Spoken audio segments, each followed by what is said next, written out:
Welcome to the WellPlayed VHS podcast, WellPlayed's film and TV podcast. I am Zach Jackson, and joining me is Nathan Hennessy. Indeed. Hello. Welcome. Mr. Adam Ryan. Hello again. And the King Heel of cinema himself, of Queensland, Buddy Watson. Thank you. That was it was an impressive heel for the people that do know what you're referring to. So I'm glad to be back. It was. I also did forget the name I gave you last time, so I had to kind of. It doesn't matter. It doesn't matter. We're here now. We're here, and that's all that matters. We are here to talk about Gladiator II. The video hangouts are in session, so let's talk all about it. Just for the to put it out there, because I didn't mention it last time. I didn't think I had to, but I'll put it out for this one. This is a spoiler cast, so if you have not seen Gladiator 2 and you care about what you see, do not listen to this now. Listen to this after you've gone and seen the film. So I repeat, spoilers will be now. All right, lads, we have all gone and seen Gladiator 2. We watched Gladiator, the OG, last week, and we've all had the pleasure of seeing number 2. Nathan. Yes. What's the pitch? Thoughts and feelings? What's the pitch? Give me the pitch first. It is written in the doco if you want to read it verbatim. Oh, I wasn't going to read it verbatim, but yeah. So it's Well, 16... you can do your own thing. 16 years after the end of the first Gladiator film, which has seen old mate Maximus die, turns out he's got a son who's still alive. Is that actually mentioned in the synopsis? Because a lot of what I'm seeing when I Google Gladiator 2 is clearly referring to his character straight up as Lucius, son of Maximus. The one I ripped from Google, yes. Yeah. I feel like that's a big twist. So, well, actually, okay, question then, before we get into that. Did everyone, before seeing the film, obviously, did you know that it was Maximus' son? Not at all. No. I didn't. Right, interesting. I thought that was pretty obvious from the trailer. Yeah. No. Interesting. No. Okay. I think it's pretty much implied from watching Gladiator 1 that, you know, the time frame of that he was the son anyway, and that kind of just my biggest thing for the most part. Yeah, my biggest thing is I wasn't aware of how much time had passed between the two films. And it was only when Lucilla, that's her name, yeah? When she appears that all of the pieces kind of fell into position, and I was like, oh, okay, I see what we're doing now. Yeah. So essentially the plot is as Nathan said, Maximus' son Lucius, who was in the original, that little boy, right at the end of that scene where Maximus does die, Lucius, is it Lucius or Lucius? Mm-hmm. Lucius was essentially sent away for his own protection. And he was sent off to Africa.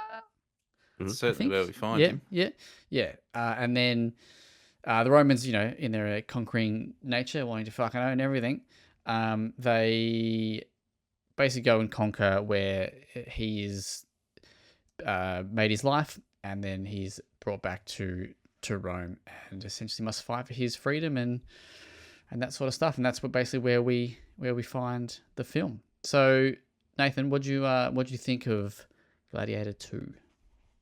It improved on the first film in terms of my biggest grievances, and my two biggest grievances of the first film was I didn't love the editing during some of the action sequences. Some were better than the others, but like James said now, Spoilercast, sometimes it was quite difficult to kind of keep track of who was where during the action sequences. Can be a little discombobulating.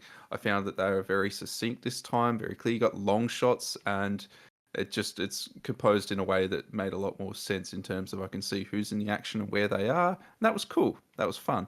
And the storytelling, particularly on the politics side of things, was a lot more clear. Everything was very much spoken outright, for better and worse. It doesn't really keep many cards close to its chest. This is not as subtle a film as some of the writing in the first one. I didn't necessarily think the writing was subtle, just a little bit opaque. So writing and action, I think, are much more approachable this time around for general audiences. Great. Adam? Yeah, I largely really enjoyed it. I suppose I have a bit of nostalgia for the first, so I maybe didn't enjoy it as much ultimately, I guess. But yeah, like action-wise, I don't think you'd left wanting. And yeah, I think the story beats pull you through well enough. It's a big, Hollywood blockbuster action film. I don't think you're going in expecting a Shawshank Redemption level, pull at your heartstrings story. So yeah, no, I really enjoyed it. I had a really, really good time. Buddy? Yeah, for the most part, I agree as well. Probably not as much as number one, but I think they're two very different movies that have different tones that are very complementary of each other. Especially with this, I felt like it's more of a part two than like being a sequel, if that kind of makes sense. In the fact that it just builds off everything that number one did without kind of bastardizing it or cashing in on really nostalgic purposes or weird kind of one-liners that other legacy sequels or franchises can do. So I thought it complemented the first one without bastardizing it, and then it played up to enough of differences with how kind of campy it got to a certain point with specifically the new Empress and Denzel's kind of character as well at times. And I did like how kind of not convoluted, but like how much more in depth or more stuff was going on politically in this than what the first was. But I think I still like the kind of first for how straightforward it is without all that other stuff, and maybe just more so the tone of more seriousness and violence, even though this had a fair share of that as well. So.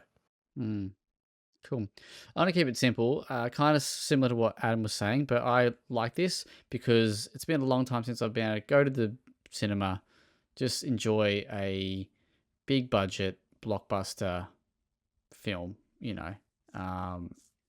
I quite enjoyed that. I quite enjoy, and to do like the Roman history, so it was good to kind of get, not that I'm not going to take this as gospel, but it was good to just get that. There's next to nothing in this film that has any grounding in historical context, which made me chuckle. But good on them, have fun. But good to kind of get another big budget film. All right, so we touched on the plot, but so this one, the last one had a pretty hard act to follow. I thought Russell did a pretty good job.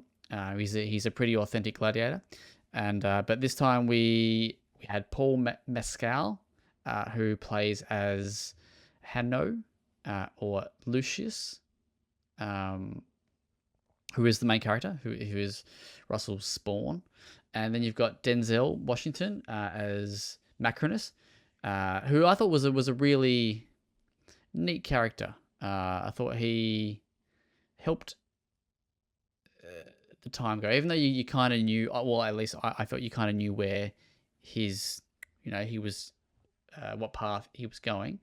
I sort of feel like he was quite an entertaining character. Then you got your Pedro Pascal, who was Acacius.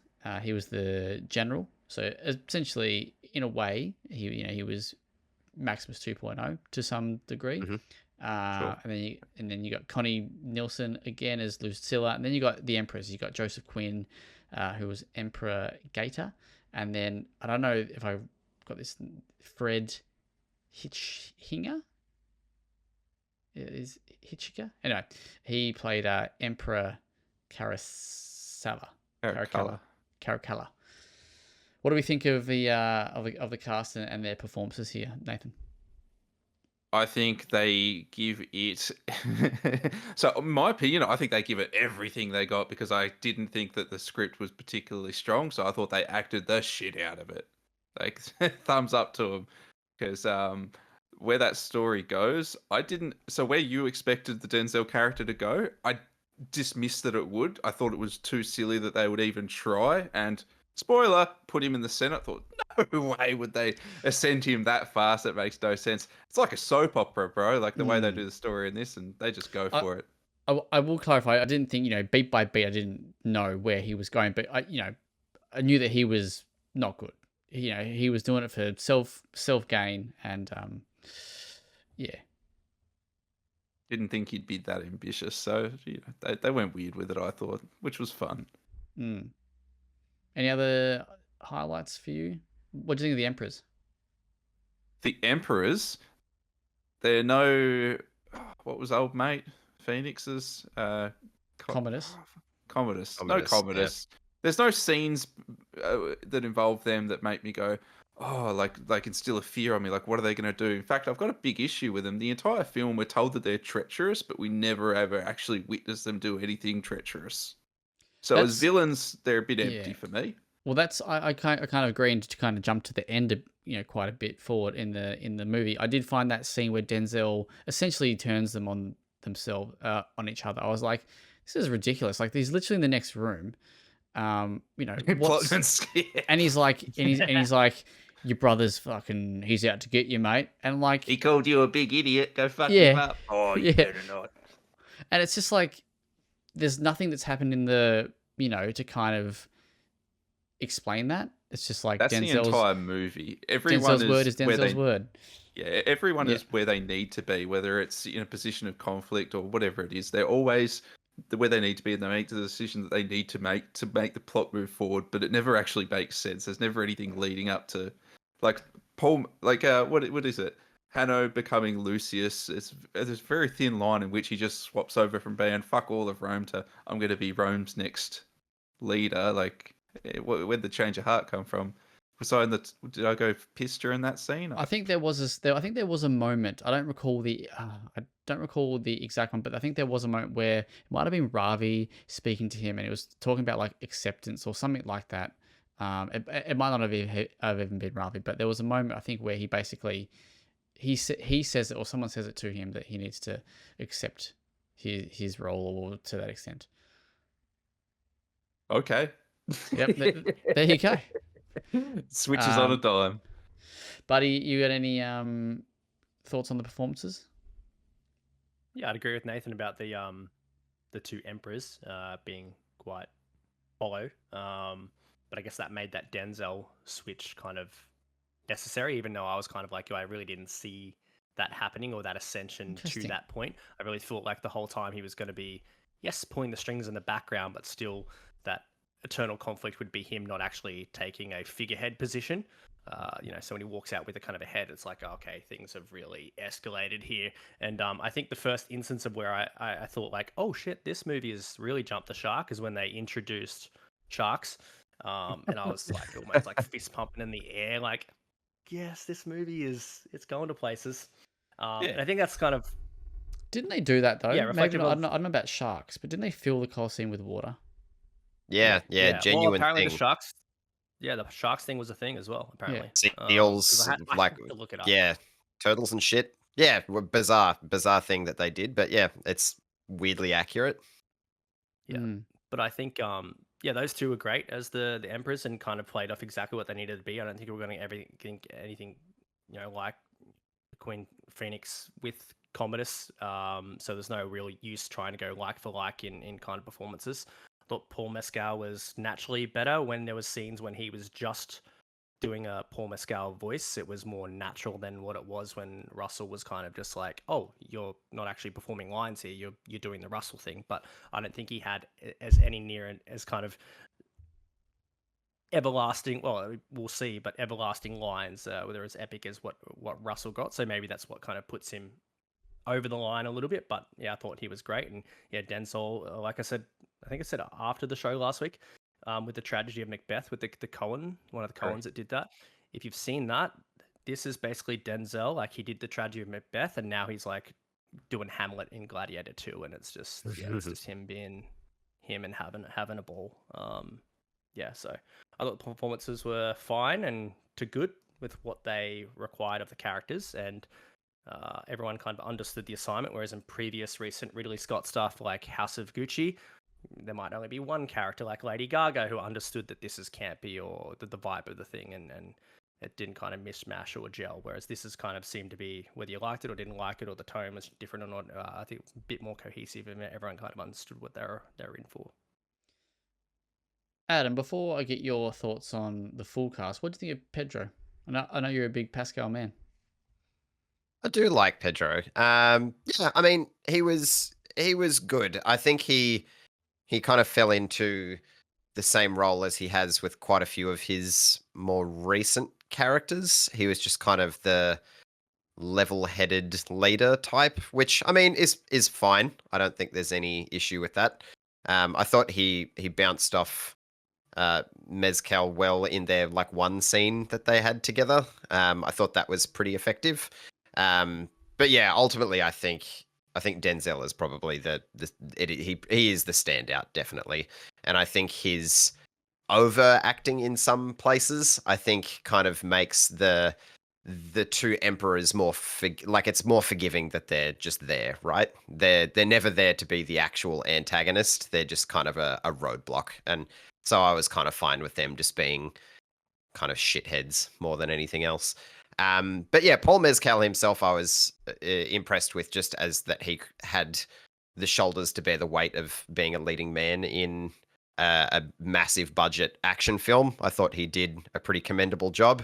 And I felt him to be fairly likable as well in the moments where he shows kind of his comedic side and kind of playful side. I think he does well to endear himself to the audience, or at least he did to me. But yeah, ultimately, I think all of the performances were good. Denzel's was very entertaining, and yeah, Pedro I thought was largely fine.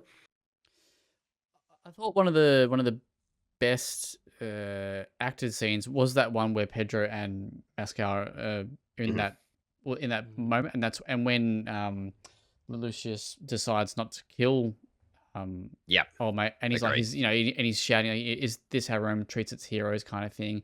And then you kind of see the emperors, they do the thumb, and I thought Joseph Quinn was quite good in that moment too, right?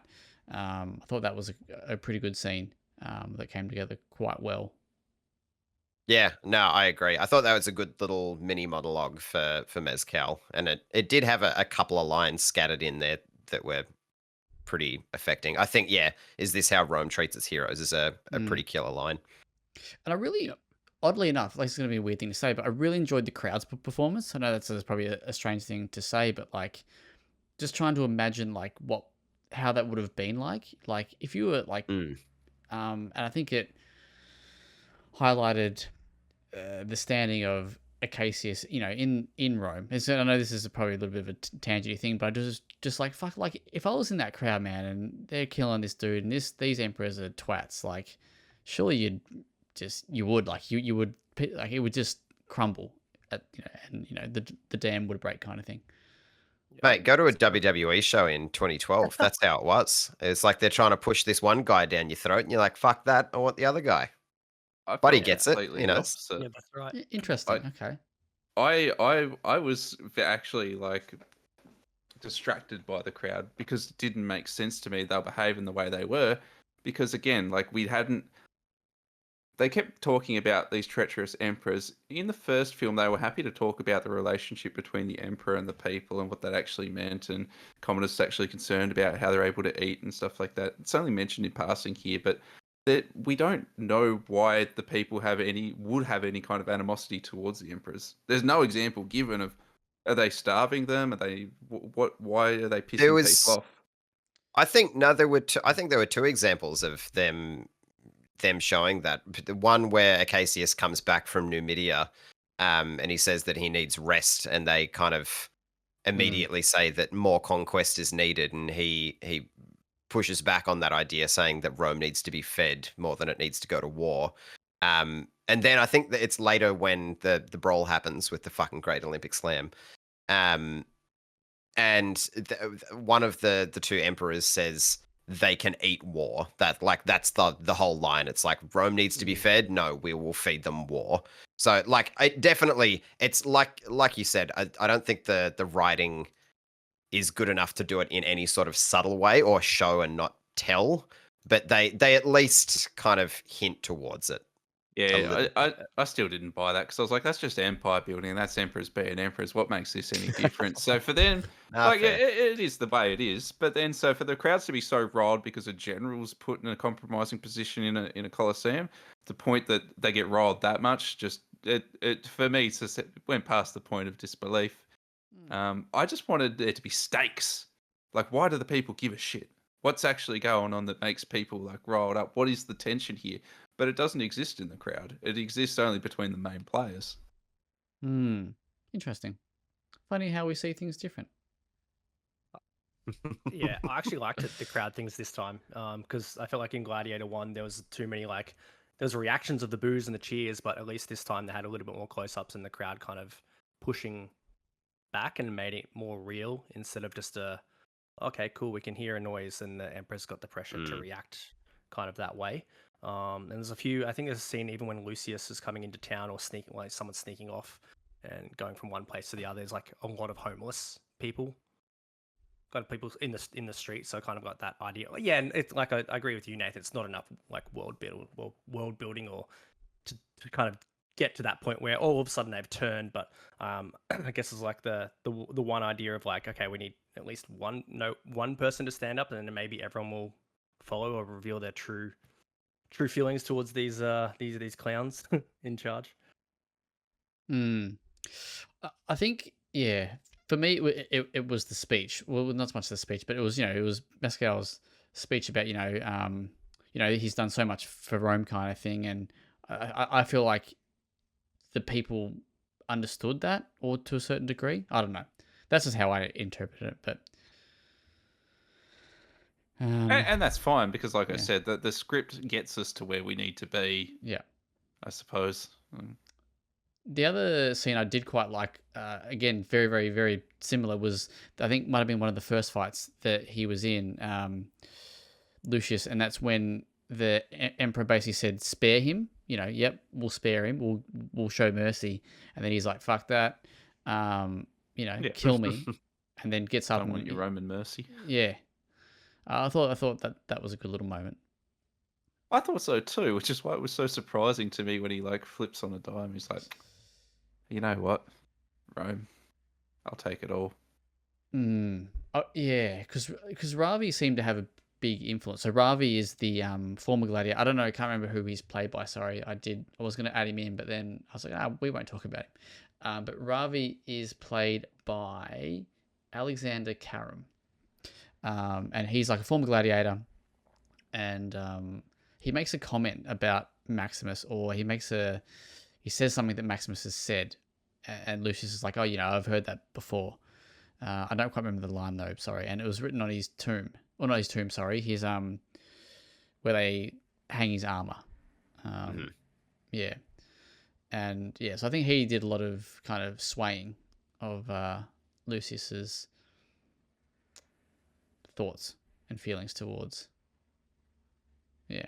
I'm gonna throw a quick sideball at you. So, how do you feel about his first half motivation being he wants to slay what's his name, Acacius simply because Acacius pointed at his wife before his wife got shot by a completely different person? Yeah, I'm gonna chase this man to the ends of the earth. Fuck that guy. and you wouldn't. Well, go for the guy that pulled the bow. I think he did say that, right? Like, to a degree. He's like, which Roman do you... Because Denzel's like, who do you want? And I was like, I want them all. Or to that extent. And he's like, well... yeah. Yeah. It did happen very quickly. Yeah, it did happen very quickly in that fight, though, where he was all, like, trying to just smash him, and then all of a sudden he's like, nah. I actually didn't realize until that fight that Pedro was smashing buddy Lucille. When they came back from Namibia, I actually didn't even realize it was her. So anyway, there you go. It's a twist for me. My own little plot twist. Did you recognize that they brought back some of the senators from the first film? I did, and Glaucus, which is I thought he died at a very strange moment. Like feel like they made not like a big deal, but they made a deal of, showing that he's still there, right? He's still... Gracchus, yeah. Gracchus, sorry, what did I say? Glaucus. And then at the very, very end, he just gets his throat cut. That's it. He got fucked up, yeah. Didn't he? Yeah. Unfortunate.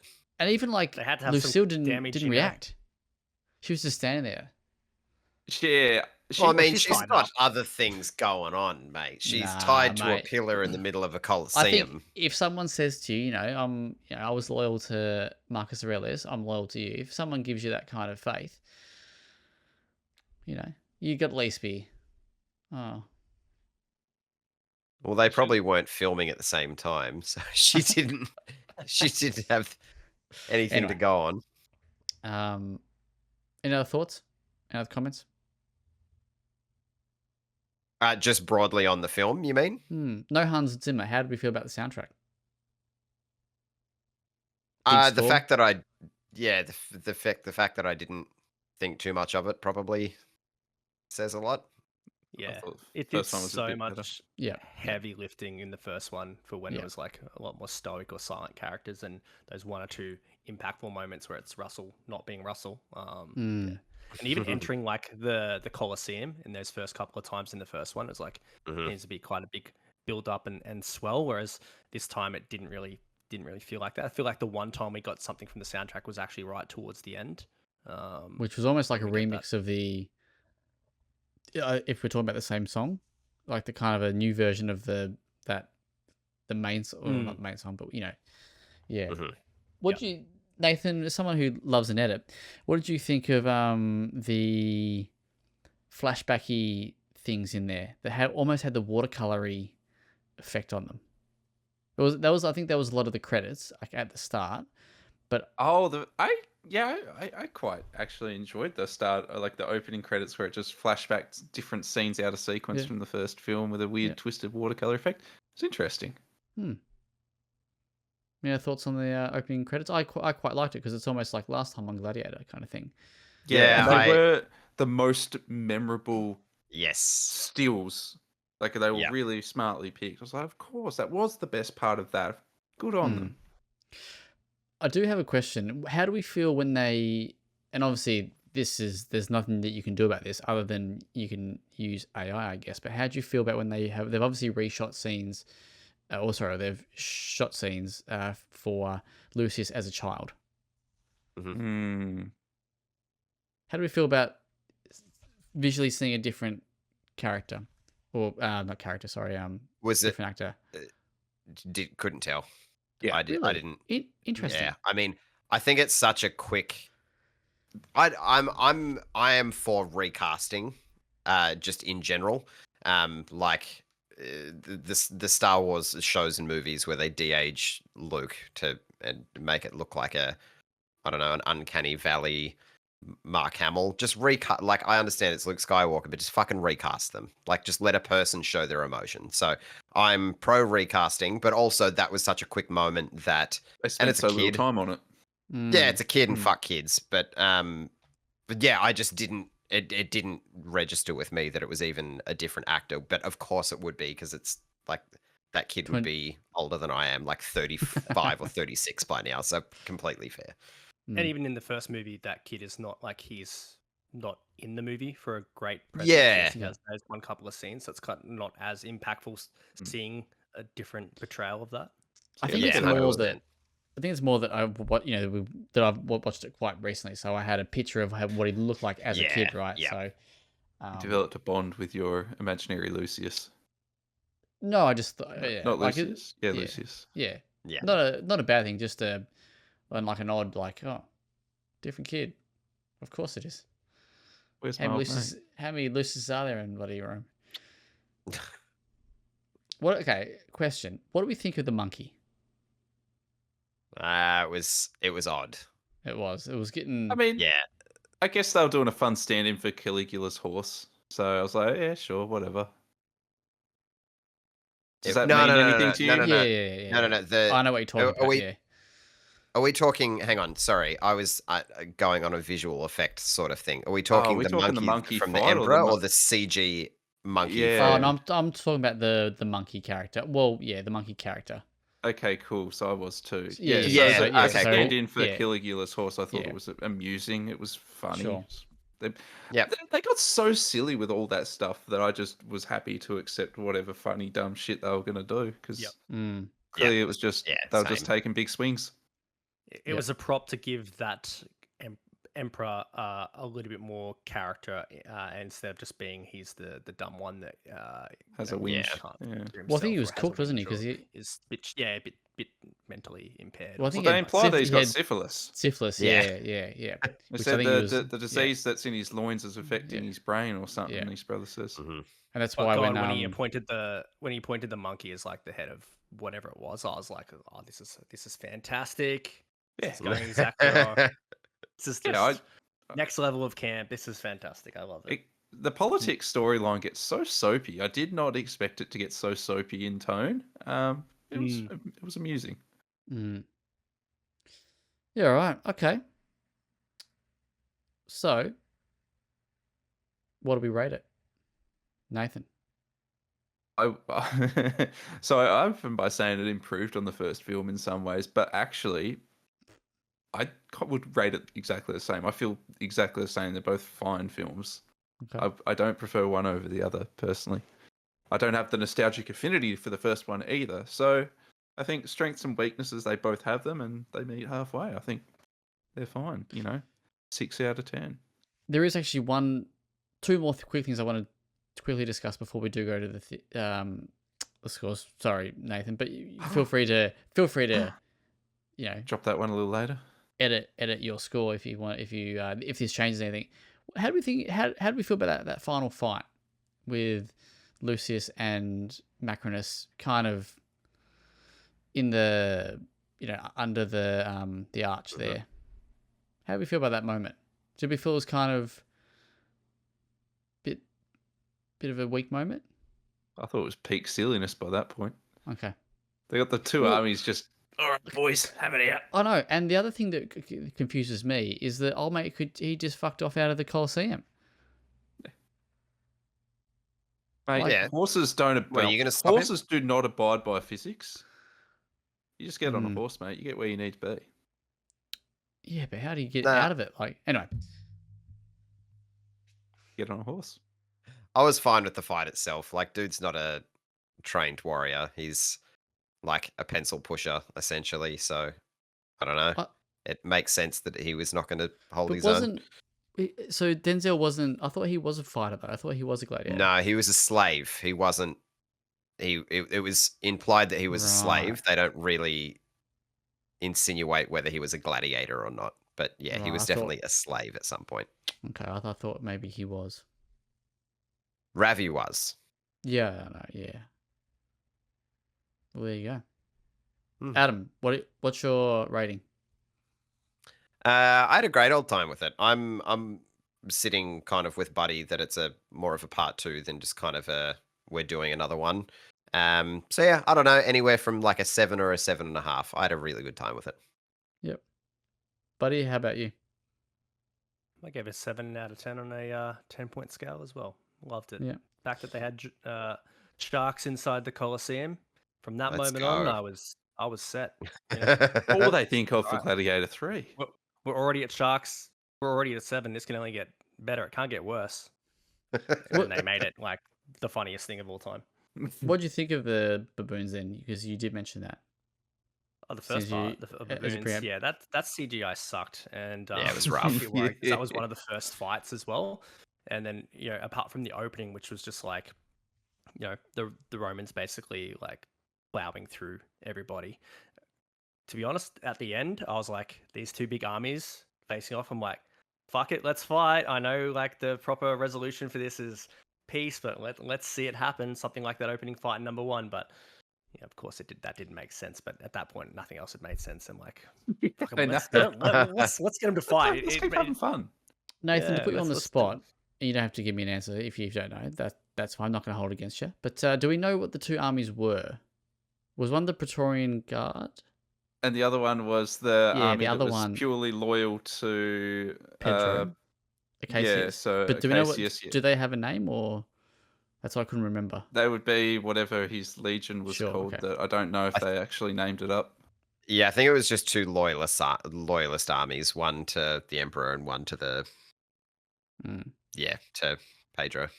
Nice. What else did they tell us? That Pedro's is 5,000 and the Praetorians are roughly 6. And that's about as much info as they gave us. Yeah.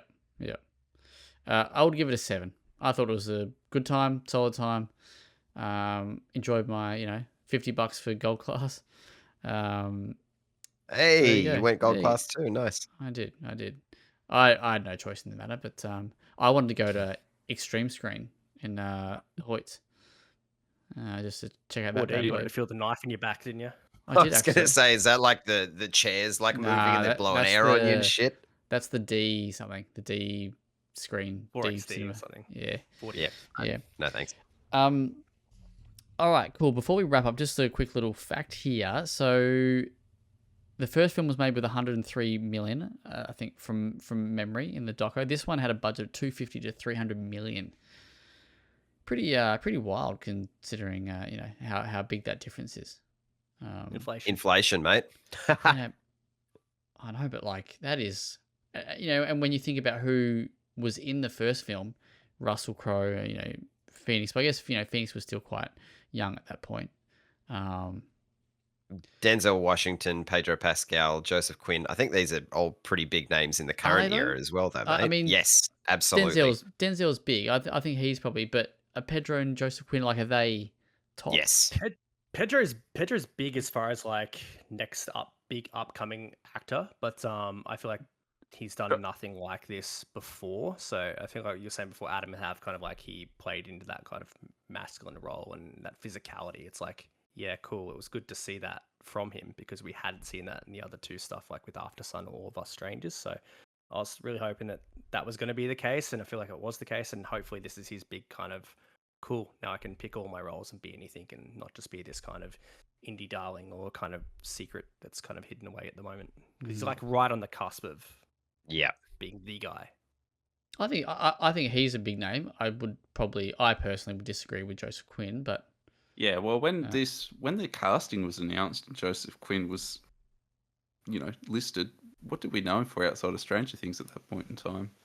He's still a very recent name. Yeah, and what else has he actually been in apart from A Quiet Place? He's also know him before Stranger Things, man. Like talking about upcoming things, he's in the Fantastic Four movie, which I mean, I know that's not out yet, but that is still growing his name. Yeah. Yeah, he very much still is. Yeah, absolutely. Nice. Yes. And this one has been reviewed it's currently sitting at 67% on Rotten Tomatoes.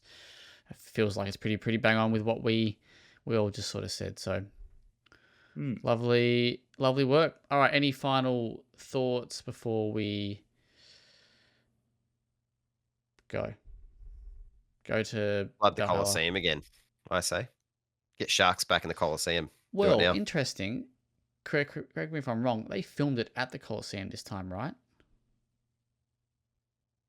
Rather than I would say no to that. But I feel like that is a thing. Let's just get a fact check on that before we head. I mean, isn't it crazy? The Colosseum's not in great shape. No. Movie's not out until this week for the US as well, so we got like wild that. Really? It was great to not see kind of any social impressions or any very much agree. Yeah, things on no, I think I might have been told a porky on that one. Happens to us all, mate. I swear someone read somewhere or someone told me. Maybe anyway. There you go. Anyway, cool. Thank you for listening to this. Journalist license now. That's it, mate. Hand it in. Thank you for listening to this week's episode. No, not this week's. Thank you for listening to this episode of the WellPlayed VHS Gladiator II. If you've seen the film, let us know on social media. You can find us on Twitter, Blue Sky, and the other couple of ones there. Handle is usually WellPlayed_AU. Yeah. Have a good time if you're going to watch it. For you American watchers. And see you next time on WellPlayed VHS. Yeah. Bye now.